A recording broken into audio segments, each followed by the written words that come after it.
Hi everyone and welcome back to the Shack. You know, I feel like all I did in the last few months whilst we were in chaos, selling up and becoming more mobile was browse the net, find cool things and then get PCBWay to make them for me and send them over. And that's exactly what happened here with this cool looking case for the Mr. FPGA project.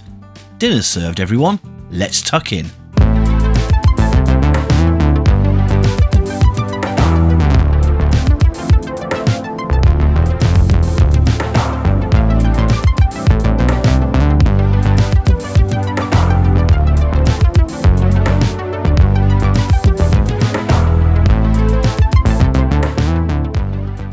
Here at the Shack, we'd like to give a huge thank you to the sponsor for this video, PCBWay. They help us out with all of our PCB fabrication needs and make fantastic boards at amazingly competitive prices. And it's not only PCBs that are on the menu. Apart from other fabrication services like CNC machining, 3D printing, sheet metal fabrication and injection moulding, PCBWay also have a great projects library of cool stuff to build from people all around the world. Oh, and if you don't like waving a soldering iron about, they can even assemble your PCBs for you. That's the PCB way. Right, on with the show. Okay, following our video on the Mr. FPGA, loads of people contacted me and said, have you seen this? Or did you know about that? And basically, there's a metric load of stuff out there for these things. And the one that really caught my eye was this case on Thingiverse. There's a link in the description that takes you to the page so you can read all about it, its variants and its history. But the main thing is that it's all built around this Ajaz AK33 80% size mechanical keyboard, which is available in a gazillion different colours and styles, and it's a fabulous feeling unit, very nice and very clicky. With that at the heart, the case itself is designed to accommodate all of the components of the Mr. setup, but in an absolutely on-the-nail representation of a typical wedge-shaped 80s or 90s home micro. It's a combination of the BBC Micro, the Amiga 500, MSX machines, the Acorn Atom and the Apple IIc. It's really a thing of beauty. PCBWay 3D printed this for me and I selected the standard resin UTR 360 and this came to $117.72 plus shipping, which will of course vary with where you are and how long you're willing to wait. And for this level of quality for a custom built case, well, I think that's pretty amazing value. Being a resin print, unlike an FDM print, there are no layer lines, and if like me you're happy with a white case and keyboard, there's no need to paint it either. There are a few more bits we need in order to put all of this together. Power socket, some wiring, a switch, some LEDs, some resistors, some prototyping board, an RJ45 LAN extension cable, USB extension cable, micro USB cable, and no doubt some other bits along the way. So let's get cracking. The first thing I'm going to do is tackle the power. On the original setup, there was this splitter cable that supplied both the DE10 board and the USB hub from the same power supply. What we're going to do is a little different, as the case has room on the back here for a power socket and there's space on the side here for a switch. The power supply socket for the DE10 isn't available from the outside, although it does appear that we could drill that out, but I'm instead going to add some wires directly to the DE10 board power input, and the same with the USB board, and then wire those to the switch and the power supply, so now power will come in the back, switch the switch, and both the boards get power. Or at least that's the plan. Okay, so that's the cable soldered to the positive and negative terminals of the DE10 barrel jack, and on the other end, we're ready to plug into the power rail. Same deal with the USB hub, and we'll place the DE10 into the case, lining up all the holes for the various connections. And you can see here that section you can remove if you want to power the DE10 directly, although you'd still have to run the power over to the USB hub, which is all the way over here on the other side of the case. Again, we'll line that all up and then secure both parts with some M3 screws. We'll put the power rail board in the middle here so it's within reach of both the DE10 board and the USB hub, and we'll run the power from this socket over here. Here's the socket going in, and it's secured by a ring nut on the inside of the case. So now we have the bits that need to be powered and the bit that provides the power, we need to build a little power rail to distribute the power. I said power a lot there. And for that, we need a little bit of perf board and some female headers. The reason I'm working with perf board for this bit and for the lights a little later on is that once this is all together and working, and I've added all the little bits I want to the setup, I intend to replace all the perf board with a custom PCB that will sit nicely in the middle and handle all of the power and lights for the unit. So don't worry if you're thinking that this doesn't look like a solid end solution. It isn't meant to be at this point. Which is why it looks a bit of a mess, but will hopefully do the job. By soldering all of the pins together on each side, I have a positive track and a negative track.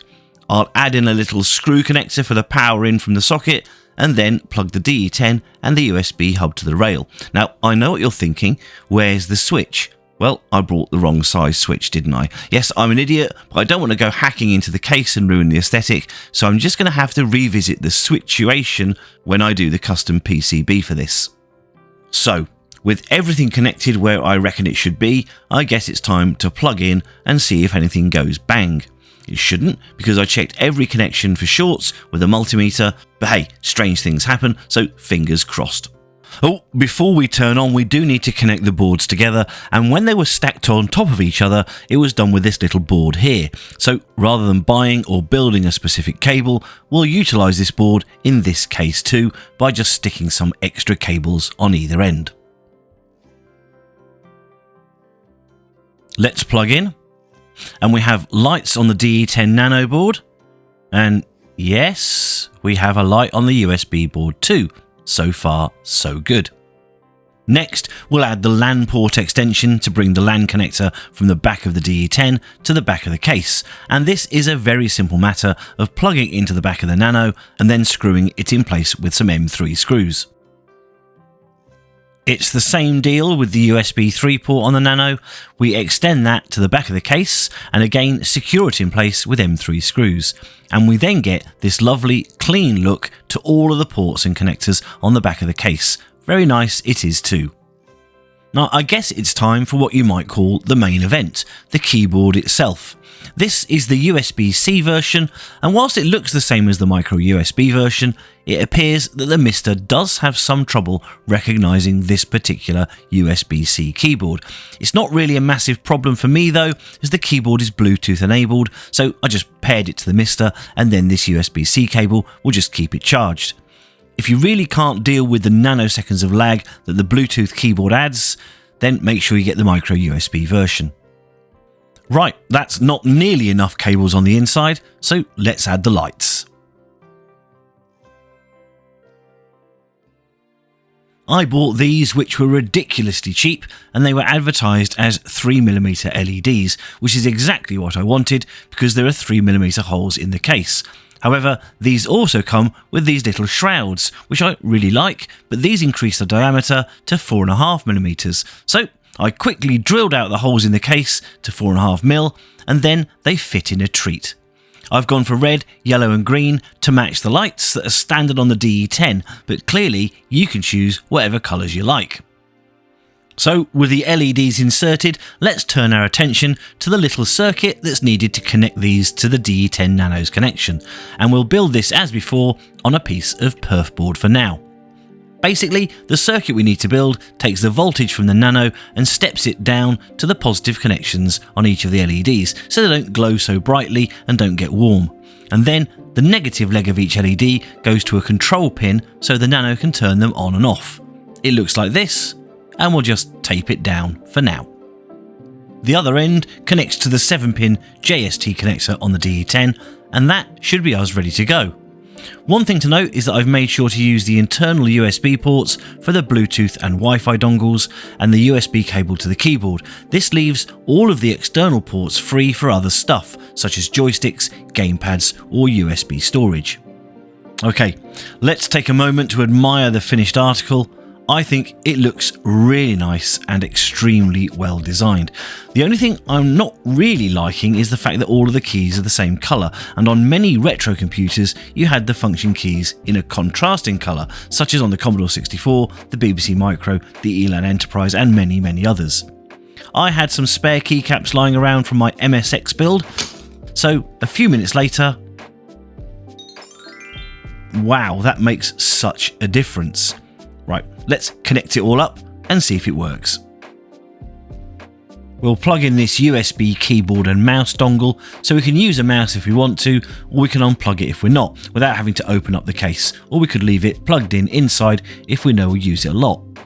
In goes the HDMI cable, the other end is going to go into my capture device, and it's DISCO. Yes, it's DISCO. Safe to say that the keyboard lights work and the lights on the case seem to be working too. Now, as previously mentioned, I did have to pair this keyboard through the Bluetooth to get it working, and that means there's a slight delay on boot up while the handshaking takes place, but once it's connected, it's very responsive. F12 should allow me to switch cores, and yes, it appears to be working just fine. So I'll get cracking on the little PCB to replace my little perf board efforts, and I may just think about painting the case anyway, if only to stop the bleed through of light from the Nano itself. Any colour suggestions, pop them in the comments. I hope you like how this has turned out, and thanks to PCBWay for such an excellent case print. Oh, one last thing, need to pop on these little feet to stop it scratching around the table. Also, that $117.72 included these bits which I didn't end up using. The letters for Mr. to go on the case, and these little spacers. So you could omit these and get it even cheaper. What do you think of the final result when compared to the original mess of wires? I mean, it's still a mess of wires, even more so, but like all problems in life, if you put it in a little box and seal the lid, you can forget about them, right? Okay, well that's about it for this episode. Thanks for watching, and we'll see you next time in the Retro Shack.